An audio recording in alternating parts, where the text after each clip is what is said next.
Glória a Jesus. Povo de Deus, boa noite. Paz seja convosco, amém? Vamos abrir a palavra de Deus no livro de 1 Reis, capítulo de número 3. 1 Reis, capítulo 3, aí no Antigo Testamento. Nós vamos ler dos versos 5 ao 13.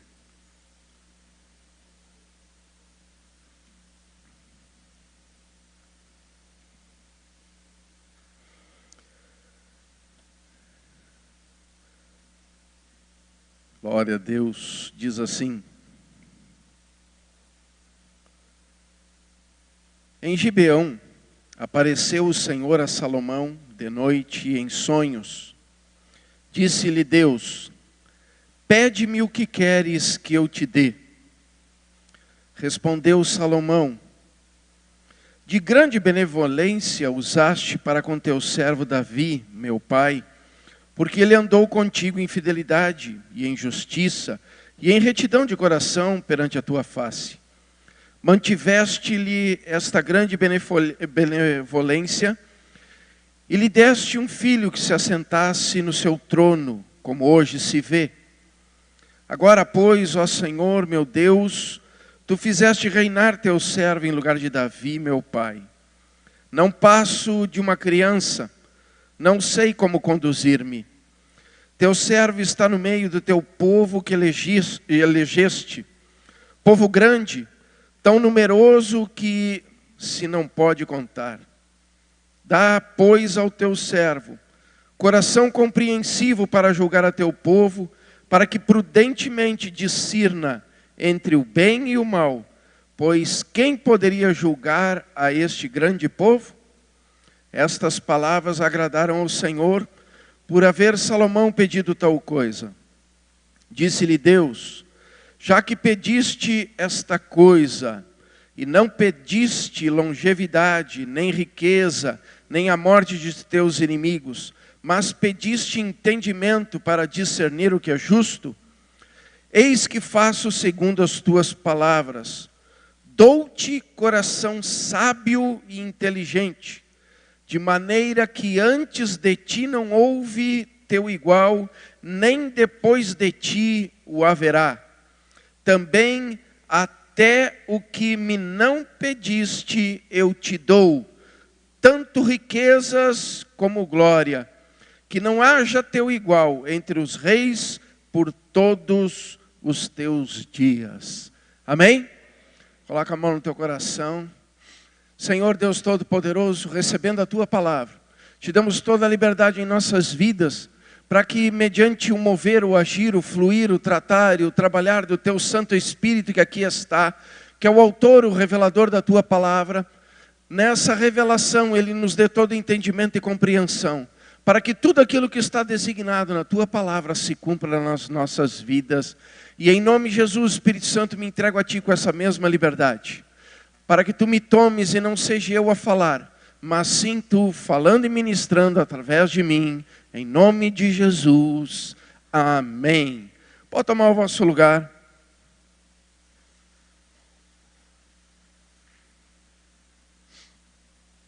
Meus amados, o texto que nós lemos nos fala de um momento muito impactante na vida de Salomão. Salomão, filho de Davi com Batseba, quem conhece a história, sabe que ele foi designado e escolhido por Deus para assumir o trono no lugar do seu pai, o rei Davi. E ele também recebeu a incumbência de construir o templo para o Senhor. E diz que a nação de Israel era o povo, então, que estava sob a direção de Deus, sob o propósito de Deus, a nação que era designada como o povo santo, o povo que se chamava pelo nome de Deus. Era uma nação a qual Deus era soberano, poderoso, e Ele fazia todas as movimentações para cumprir com cada um dos seus propósitos.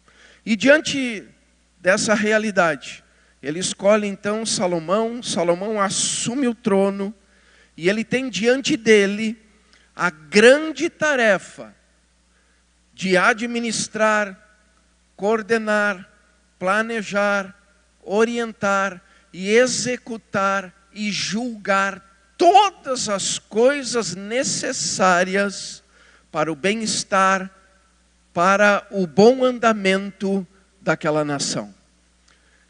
E diz que ele era moço, tinha pouca idade, e sendo desafiado por essa grande tarefa, diz então que ele propõe no seu coração de oferecer a Deus ofertas de sacrifício.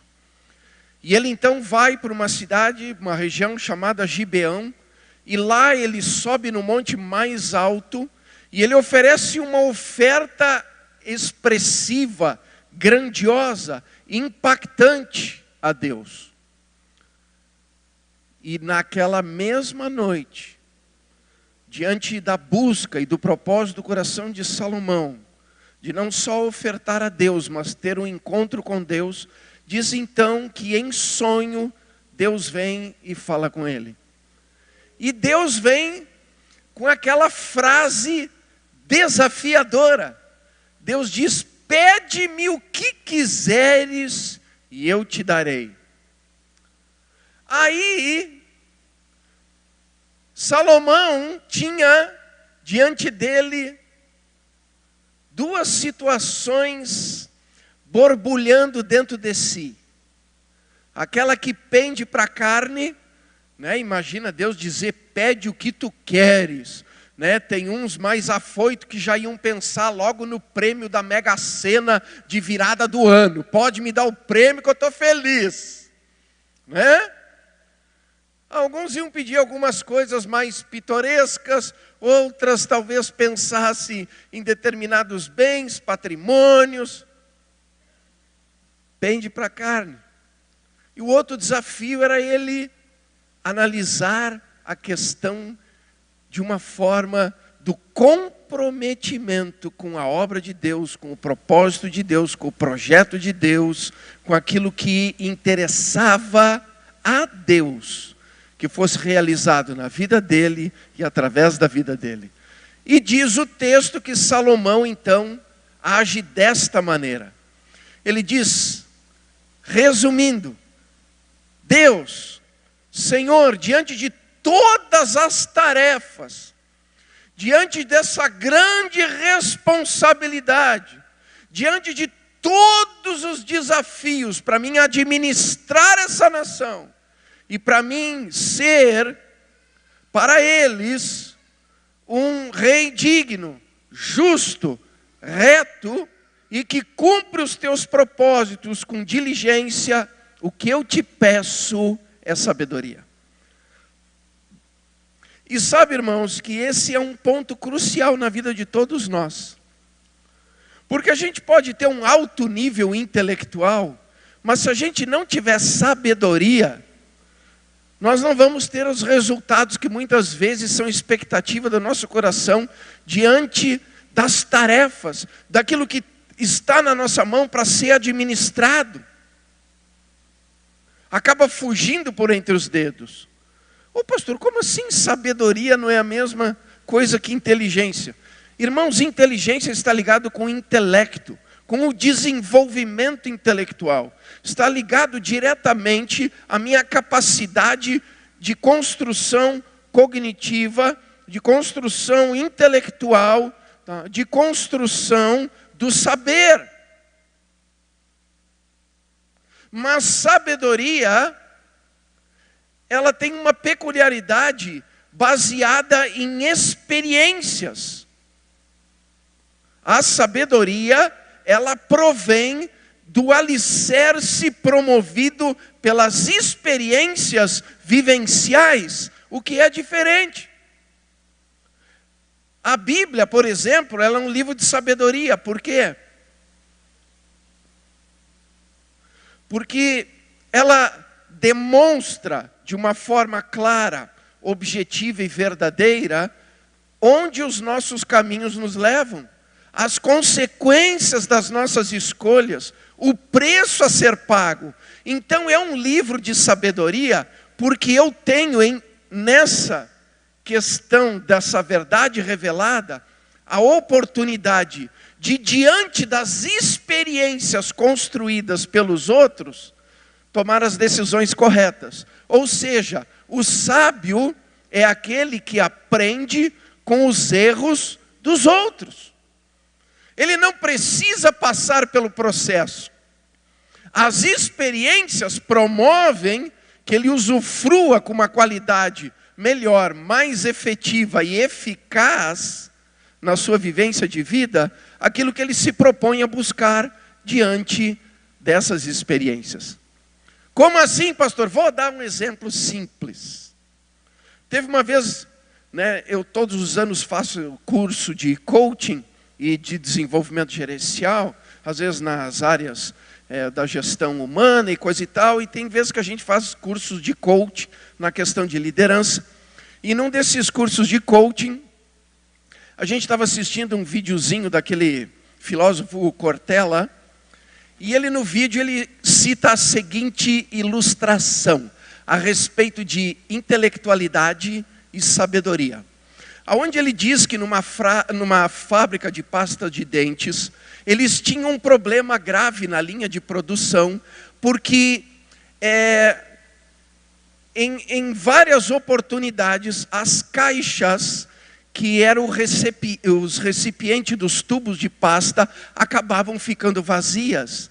E quando chegava lá no final da linha de produção, no empacotamento, tinha caixas completas com o tubo de pasta dentro e caixinhas de papelão sem o tubo de pasta, e isso dava um transtorno enorme.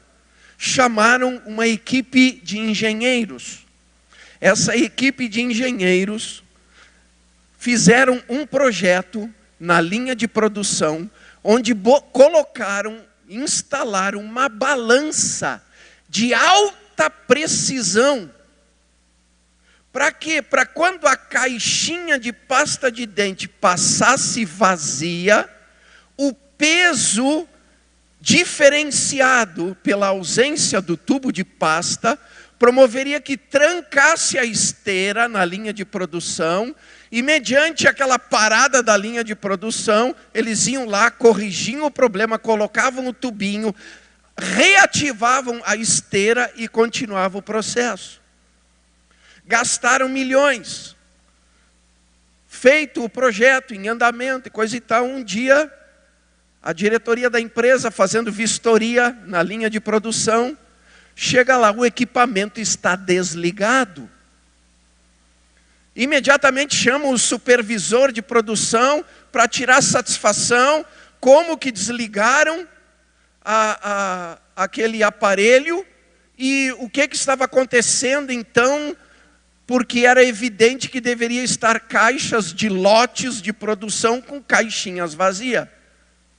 E aí o supervisor deu uma risadinha de lado e ele disse: não, a gente desligou porque a gente perdia muito tempo, começou a alterar demais o tempo para produzir a mesma quantidade de empacotamento. Então a gente desligou e a gente colocou um ventilador grande, soprando na esteira. Quando passava a caixinha vazia,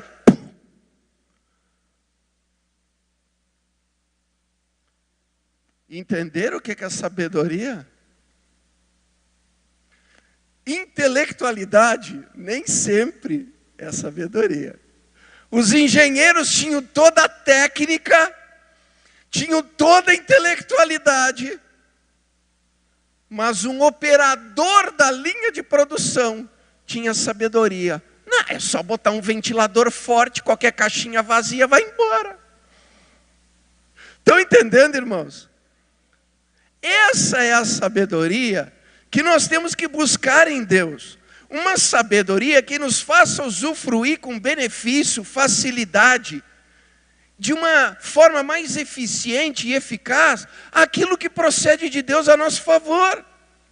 E sendo a Bíblia um livro que promove sabedoria, porque aqui eu tenho a oportunidade de aprender com os acertos e aprender com os erros dos outros, então há uma velocidade maior para mim colher, para mim usufruir, para mim me beneficiar daquilo que Deus quer colocar na minha vida.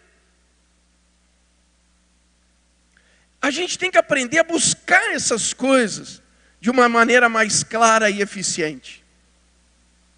Salomão, ele diante de todas as tarefas que ele viu que ia envolver a vida dele, ele entendeu que precisava de uma sabedoria do alto para a vida dele. Uma sabedoria diferenciada, porque os desafios eram grandes. Imagina uma nação inteira sobre sua responsabilidade, diante de conflitos, diante de questões, onde precisava se julgar as causas, onde precisava se estabelecer um processo de construção, de expansão das fronteiras do reino, questões de conquista de novos territórios, edificações, produzir que se tivesse acesso à água, várias coisas. Vocês sabiam que na região de Jerusalém é tudo pedra e não tem água? Mas eles fizeram um projeto arquitetônico tão tremendo que começa lá em cima no Monte Hermon, e quando a neve derrete, entra pelos dutos e vem e abastece a cidade está sempre com os tanques cheios de água. Isso é sabedoria. Gente, tem engenheiro hoje, com toda a tecnologia, que não consegue fazer o que os egípcios fizeram na construção das pirâmides no Egito. Só encaixando pedras e fazendo com que tudo estivesse gravitacionalmente equilibrado. Sem ter computador, com programa gráfico, para fazer desenho tridimensional. Não, eles não tinham isso, o que eles tinham era uma sabedoria. Salomão buscou essa sabedoria do alto, porque ele se viu diante de todas as tarefas. Sabedoria, se você for analisar, é um conhecimento extenso e profundo de várias coisas, ou apenas de um tópico em particular. É uma pessoa que tem uma instrução diante do juízo, do bom senso e de uma estrutura de comportamento. Pode ser também sinônimo de astúcia, esperteza ou manha. Certo? Sabedoria. Foi isso que Salomão buscou.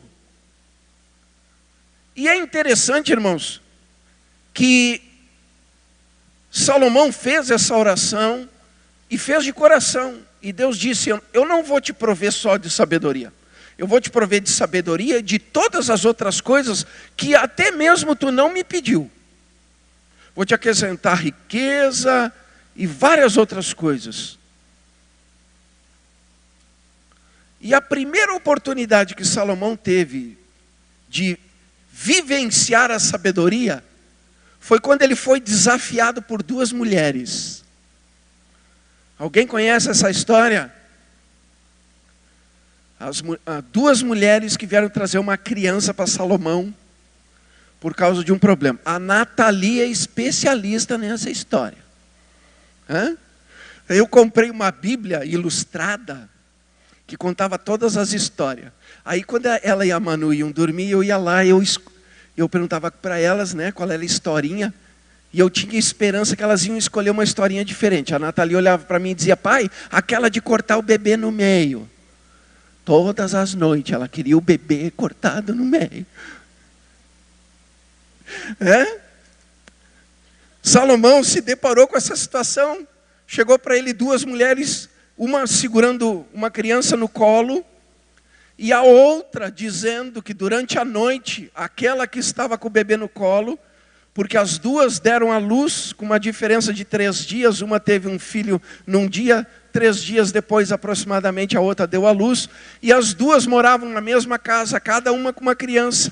Mas durante a noite, aquela que estava com a criança no colo, ela se virou sobre o seu próprio filho e sufocou a criança, e a criança morreu. Ela de manhã, oportunista, vendo que a outra ainda estava adormecida, tirou o bebê vivo, pegou para ela, colocou o morto para aquela outra mãe, e aí o pau pegou, né? Óbvio. Porque a própria história conta que a mãe olhou e viu que não era o nenê dela. E aí foi reclamar com a outra, o bicho pegou, e as duas acabaram com a discussão, com a contenda na frente do rei. Qual era o desafio de Salomão? Descobrir quem era a mãe. Agora olha para mim aqui, 2 mulheres brigando por um filho. Tem como você descobrir? Tem que ter uma sabedoria do alto, irmãos. Não é verdade? O que Salomão fez? Não, traz uma espada e mandou, ô fulano, pega a espada, parte no meio, dá um pedaço para cada uma e está resolvido. A mãe verdadeira, rapidinho, não, ela pode ficar com meu filho, não faça isso, eu prefiro que ela fique com meu filho. A outra diz, pode cortar no meio, fica um pedaço para ela, um pedaço para mim. Salomão olhou e disse, está resolvida a contenda, pode dar o filho para aquela que abdicou, que renunciou, porque ela é a mãe. Isso é sabedoria, irmãos. Isso é sabedoria. É essa sabedoria que nós temos que buscar. A sabedoria que efetivamente produz frutos agradáveis, fruto de justiça, frutos de bênção, que trazem alegria, gozo, paz, equilíbrio e que promove vitória diante das situações da nossa vida. Salomão tinha várias tarefas desafiadoras e nós também não temos as nossas. Nós não temos os desafios no nosso ambiente de trabalho. Não temos desafio dentro da nossa estrutura conjugal. Não temos desafios na nossa estrutura familiar. Né? E aí tem a família que nós constituímos e tem a família da qual nós somos, né, também egressos. Né? Na verdade, o casamento é junção de 2 famílias. É a família da esposa com a família do esposo. Né? Então, é um desafio. É administrar uma nação inteira. Diante de circunstâncias, diante de situações. E até mesmo de adversidades que isso promove. Agora, irmãos, se eu conheço a palavra, mas eu não tenho sabedoria para aplicar, eu não vou colher da maneira com que eu espero. Agora, quando eu tenho a sabedoria que procede de Deus, eu sempre encontro o caminho. Por exemplo, eu, irmãos, né? Eu sou um homem de 3 mulheres. Pensa as 3 dentro da mesma casa comigo com o sinal vermelho ligado. Deus me deu sabedoria. Comprei uma moto. Enquanto estavam se matando, eu dizia, estou passeando. Isso é sabedoria, irmãos. Isso é sabedoria. A gente aprende, né? E eu sempre brinco. Numa situação dessa, durante esses 7 dias, sempre tem razão. Não sou louco. O pastor Gilmar um dia disse numa pregação, você quer ter razão ou você quer ser feliz? Eu só quero ser feliz. Tem que ter sabedoria, irmãos. Esses desafios fazem parte da nossa vida o tempo todo. Desafio de família, desafio no casamento. A gente tem os desafios dos filhos. Né? E a gente tem que saber lidar. Tem que buscar a sabedoria do alto, buscar a sabedoria de Deus. Para lidar e ainda diante de toda essa tecnologia, de toda essa evolução e de toda essas coisas que o mundo tem promovido nesses últimos tempos, se você não tiver sabedoria, é mais fácil teu filho ficar lá fora do que dentro da sua casa.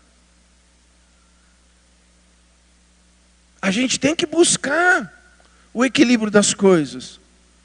Tem pessoas que não sabem ter o equilíbrio, não sabem ter o jogo de cintura, como diz aqui, não sabem ter a manha, a esperteza, né? Não sabem ter a astúcia no momento da situação difícil. Porque, irmãos, a gente tem conflito o tempo todo. Tem conflito o tempo todo. E olha para mim aqui. É impossível ganhar todos. É impossível ganhar todos. E o conflito ele se torna saudável quando ele promove que haja mudança e transformação diante daquilo que está proposto no conflito. Porque todo conflito, ele nos desafia a nós olharmos para nós mesmos, a termos uma visão empática sobre o outro e promovermos uma decisão que equilibre as duas pontas dessa balança. Não pode ficar um lado mais para baixo e um outro lado mais para cima. Amém? Quando é um conflito saudável, a balança fica equilibrada. Nem muito ao céu, nem muito à terra. Certo? Então o que a gente faz? Lá em Tiago, abram lá Tiago, capítulo 1 de Tiago. Tiago, se você quer achar mais rápido, pega marcha ré aí de Apocalipse, pega ali as epístolas de Pedro, é do ladinho de 1 Pedro. Tiago, capítulo 1, o verso 5 diz assim: se, porém, algum de vós necessita de sabedoria, peça a Deus, que a todos dá liberalmente, e nada lhes impropera, e ser-lhe-á concedida. Agora, irmãos, por que o versículo 5 cita essa questão? Diz assim, ó, se, porém, está colocando numa condicional, se, porém, qual é o porém diante da condicional? Se algum de vós necessita de sabedoria. Mas pastor, o se está vinculado ao quê?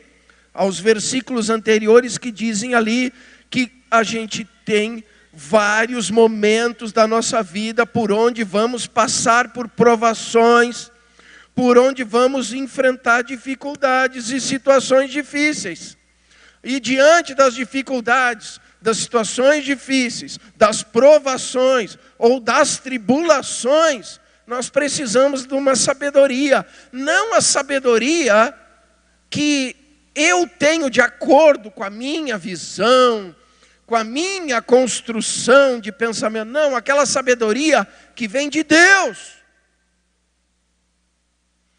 Aquela que acende a lâmpada na tua cabeça e diz, olha, coloca o ventilador, que está resolvido o problema. Só liga o ventilador e está resolvido o problema. Falando em ventilador, tem umas pessoas às vezes que postam umas coisas, né? Dizem assim que os brasileiros têm que ser estudados pela NASA, né? Que os brasileiros têm uma criatividade. Aí hoje eu estava olhando no YouTube, com esses calorão que está aí, né? Meu ar-condicionado lá, só soprando ar quente. Eu olhando para ele, e eu só dizendo, Deus me dá a sabedoria, porque senão eu vou quebrar ele. Dá umas vontades de vez em quando. Aí eu estou olhando no YouTube, uns negócios lá de ar-condicionado, daqui a pouco tem ali um rapaz com 2 garrafinhas cheias de gelo com o ventilador. Eu olhei aquela imagem do YouTube, e eu disse, mas eu vou olhar isso. Aí eu fui olhar, gente,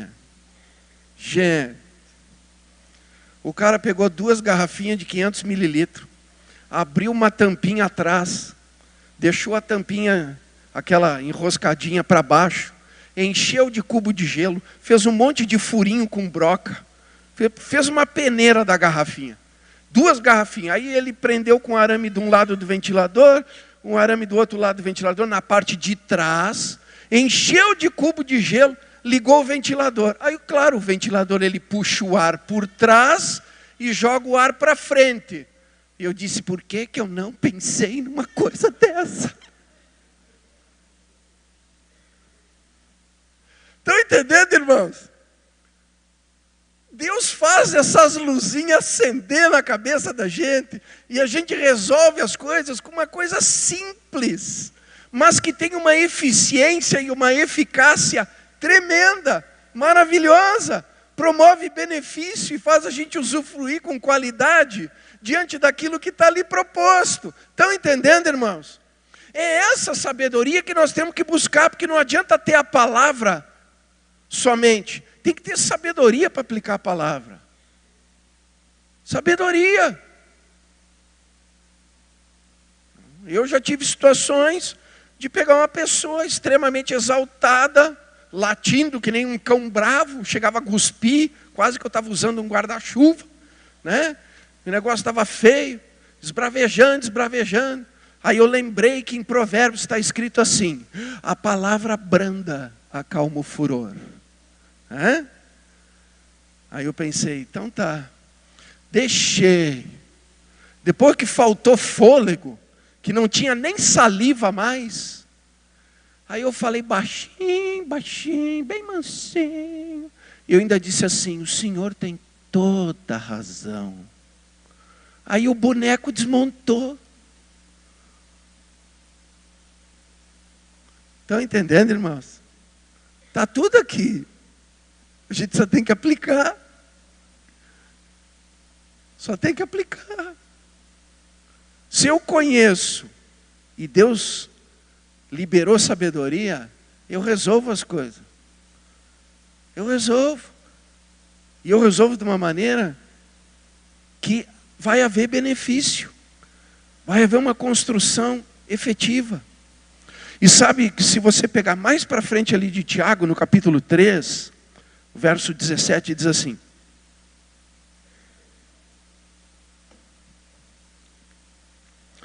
mas a sabedoria que do alto vem é primeiramente pura, depois pacífica, moderada, tratável, cheia de misericórdia e de bons frutos, sem parcialidade e sem hipocrisia.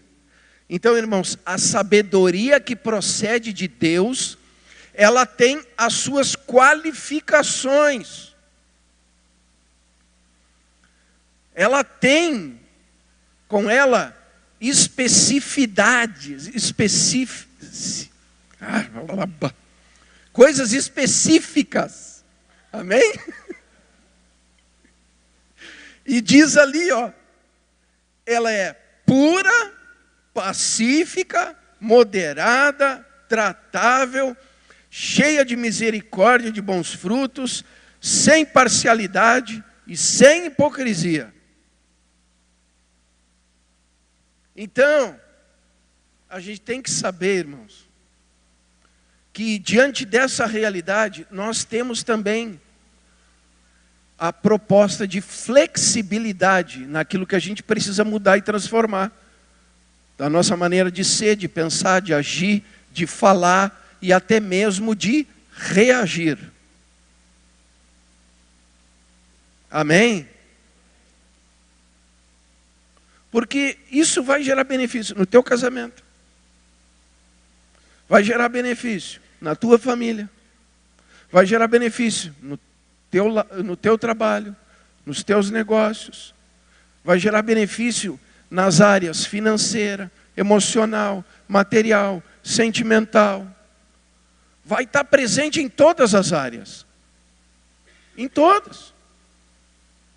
Agora, eu preciso pedir. Por quê? Porque se a gente está com falta, quem pode doar é Deus. E a gente tem que buscar nele. Tem que buscar nele. E diz que ele dá e dá liberalmente. E sem pedir nada em troca. Ele libera. Se eu analisar, irmãos, toda a nossa caminhada nessas últimas 5 segundas-feiras, aonde a gente está colocando diante de Deus as nossas metas, aquilo que a gente almeja no nosso coração para 2019, diante das experiências que a gente já usufruiu de boas ou ruins em 2018, e a gente já tem um projeto diferente para 2019, diante dessa construção toda, só o que falta é aplicar com sabedoria as coisas. O que eu vou aplicar? A parte que eu assumo de compromisso para fazer aquela meta dar certo. Por exemplo, eu sei de várias pessoas que colocou que precisa fazer uma reconstrução na área financeira da sua vida. Por quê? Porque se esbaldou no cartão de crédito e até hoje está empurrando com a barriga a situação. E aí colocou lá, em 2019 eu quero a minha vida financeira organizada. Aí eu perguntei, tá, e o que tu vai contribuir? Qual é a tua participação para você resolver esse problema financeiro? Aí a pessoa ficou olhando para mim com aquele ponto de interrogação no meio, em cima do cérebro assim. Aí a gente tem que revelar o mistério. Aí quanto tu ganha? X. Muito bem. Tu pode gastar X mais Y? Não, né, pastor? Eu disse, óbvio, porque tu não tem o Y. Só tem o X. Então, se tu só tem o X, por que tu gasta o Y? Aí parece que dá abre o cérebro.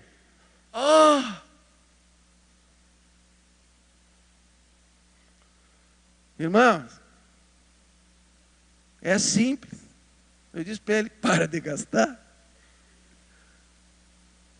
Aí os homens são casados,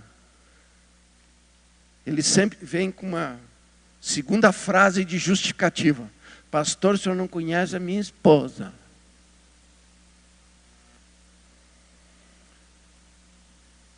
Aí eu sempre explico o seguinte: a sua esposa sabe quanto o senhor ganha?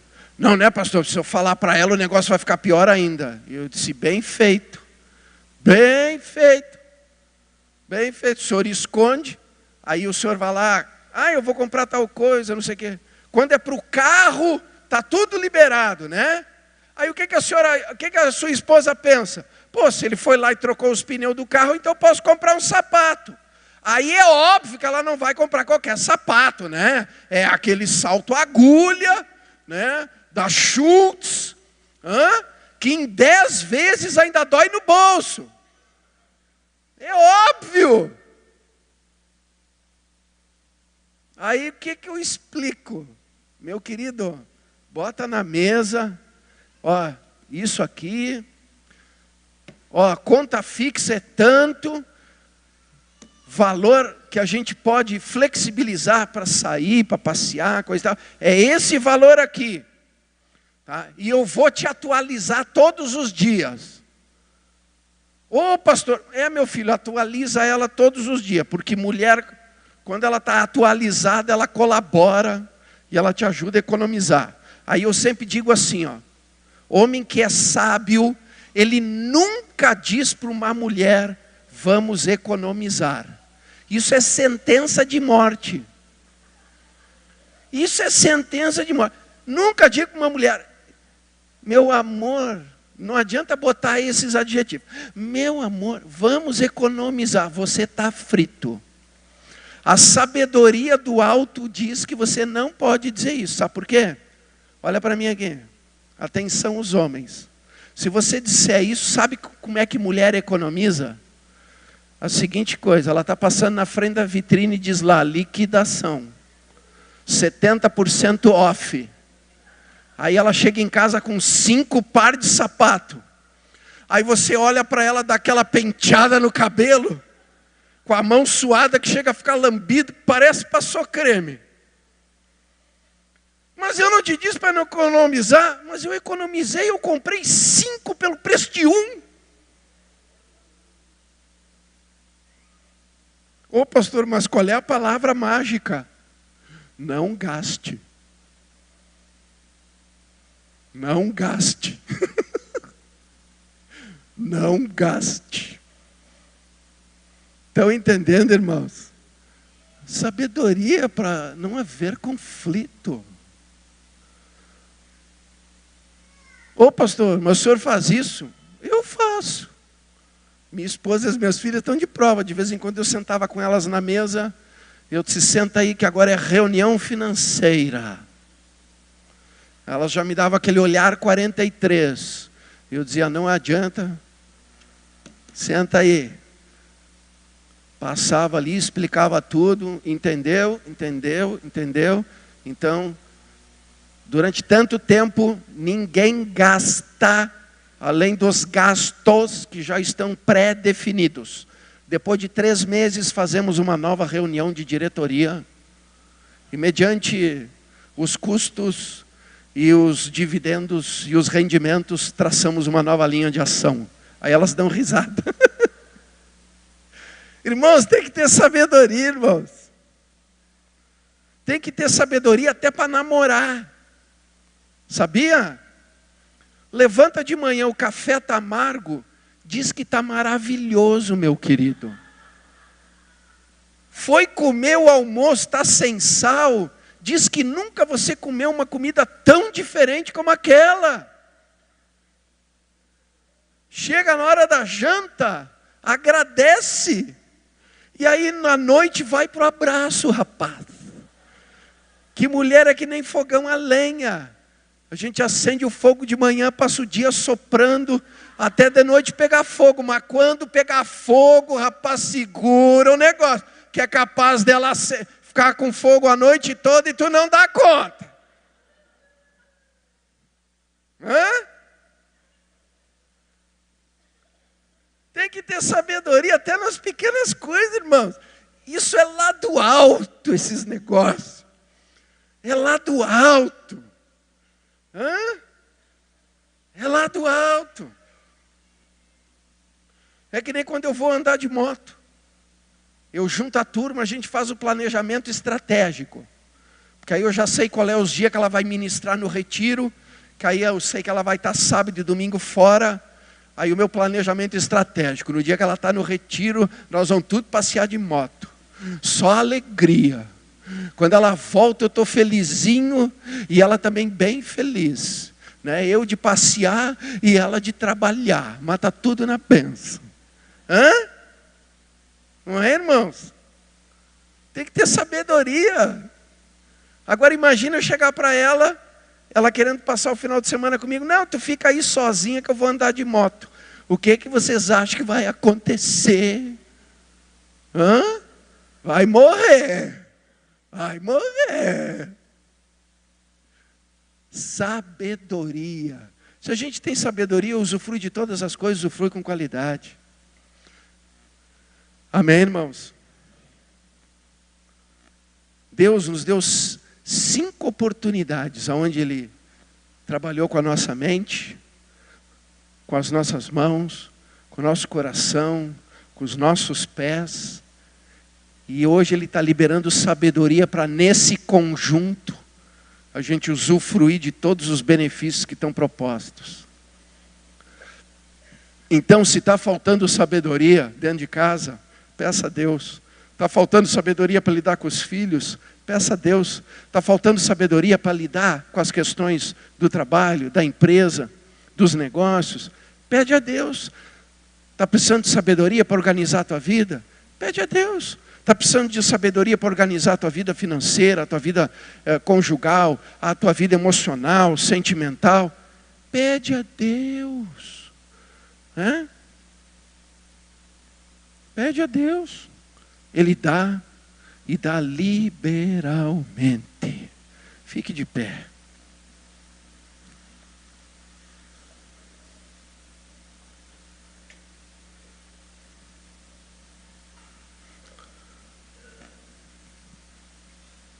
Você trouxe as suas metas? Você vai pegar as suas metas agora na sua mão.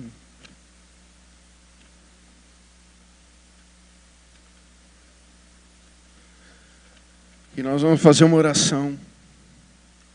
Primeiramente para Deus liberar essa sabedoria sobre as nossas vidas. E depois nós vamos fazer esse ato profético em cima das nossas metas. Porque diante de tudo que Deus já revelou ao meu e ao seu coração, a respeito da mente, das mãos, né? Mente. Porque através da mente a gente alcança a sabedoria. A gente tem discernimento, compreensão. A gente consegue distinguir o certo do errado, o santo do profano, o moral do imoral, o que produz e o que não produz, o que é bom e o que não é bom. Mediante as mãos, o poder e a autoridade que nos foi dado. Mediante ações do coração, o equilíbrio e a inteligência para as emoções, para os sentimentos. Por onde andamos, quais os caminhos, as decisões e as escolhas, e de que maneira elas têm nos conduzido. E a sabedoria para fazer esse conjunto dar certo. Nós estamos com a faca e o queijo na mão, irmãos. Para nós termos um 2019 diferente de 2018. Um 2019 que venha acrescentar nas nossas vidas. Que venha nos fazer crescer, que venha nos fazer ter um diferencial diante das experiências que tivemos, que passamos, que enfrentamos em 2018, e que nos proporcione que em 2019 a gente faça diferente.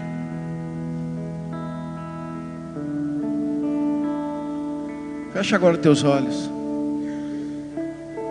e repete comigo: Senhor Jesus, neste momento, conforme a tua palavra autoriza, eu reivindico a Ti. Me dá a sabedoria que procede de Ti na minha mente, para que eu possa construir um futuro diferenciado diante das oportunidades que Tu tem capacidade de me prover. Eu quero, Senhor, ser diferente. Eu quero fazer diferente. Eu quero estar diferente. Eu quero pensar diferente. Eu quero agir diferente. Eu quero reagir diferente diante do que me está proposto como desafio, diante das metas que eu aqui coloquei nessa folha de papel.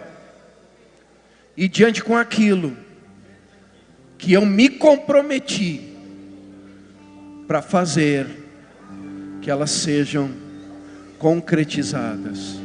Me dá esta sabedoria, em nome de Jesus. Amém. Os pastores auxiliares vão se posicionar nos corredores. Eles não vão orar por você. Eles vão apenas ungir a sua mão direita e vão ungir o teu papel de metas. Eles vão colocar o gasofilácio aqui na frente. Você vai receber a unção na mão e a unção nas tuas metas para 2019. Quando você receber a unção na mão e a unção no teu papel, você deposita o papel no gasofilácio e volta para o teu lugar. Eu vou orar e vou interceder por você e vou liberar profeticamente o poder de Deus sobre a tua vida. Amém?